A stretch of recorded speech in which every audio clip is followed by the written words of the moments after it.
श्री बगलामुखी कवचम्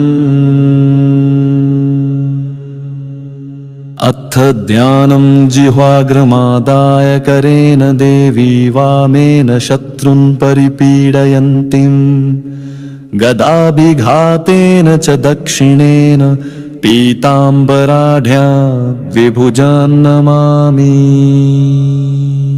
बगलामुखी कवचं श्रुत्वा च बगला पूजा स्तोत्रं चापि महेश्वर इदानीं श्रोतुमिच्छामि कवचं वद मे प्रभो। वैरिनाशकरं दिव्यं सर्वाशुभविनाशनं शुभदं स्मरन् पुण्यं त्राहि मां दुःखनाशनम्। भैरव उवाच कवचं शृणु वक्ष्यामि भैरवी प्राणवल्लभं पठित्वा धारयित्वा तु त्रैलोक्ये विजयी भव।